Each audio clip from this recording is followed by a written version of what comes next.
Open Book Audio presents The Brothers Grimm Fairy Tales Revisited 3, narrated by Ulf and Kim Bjorklund. Little Snow White. It was in the middle of winter, when the broad flakes of snow were falling around, that a certain queen sat working at her window, the frame of which was made of fine black ebony. And as she was looking out upon the snow, she pricked her finger, and 3 drops of blood fell upon it. Then she gazed thoughtfully down on the red drops which sprinkled the white snow, and said, "Would that my little daughter may be as white as that snow, as red as the blood, and as black as the ebony window frame." And so the girl grew up. Her skin was as white as snow, her cheeks as rosy as blood, and her hair as black as ebony. And she was called Snow White. But the queen died, and the king soon married another wife, who was very beautiful, but so proud that she could not bear to think that anyone could surpass her. She had a magical looking-glass, to which she used to go and gaze upon herself in it, and say, "Tell me, glass, tell me true, of all the ladies in the land, who is fairest, tell me who?" And the glass answered, "Thou, queen, art fairest in the land." But Snow White grew more and more beautiful, and when she was 7 years old she was as bright as the day, and fairer than the queen herself.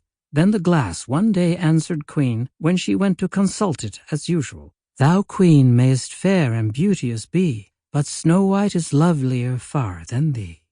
When the queen heard this, she turned pale with rage and envy, and calling to one of her servants, said, "Take Snow White away into the wide wood, that I may never see her more." Then the servant led the little girl away, but his heart melted when she begged him to spare her life. And he said, "I will not hurt thee, thou pretty child." So he left her there alone, and though he thought it most likely that the wild beasts would tear her to pieces, he felt as if a great weight were taken off his heart when he had made up his mind not to kill her, but leave her to her fate. Then poor Snow White, wandering along through the wood in great fear, and the wild beasts roared around, but none did her any harm. In the evening she came to a little cottage, and went in there to rest, for her weary feet would carry her no further. Everything was spruce and neat in the cottage. On the table was spread a white cloth, and there were 7 little plates with 7 little loaves, and 7 little glasses with wine in them, and knives and forks laid in order, and by the wall stood 7 little beds. Then, as she was exceedingly hungry, she picked a little piece of each loaf, and drank a very little wine out of each glass. And after that she thought she would lie down and rest. So she tried all the little beds, and one was too long and another was too short, till at last the 7th suited her. And there she laid herself down and went to sleep. Sample complete.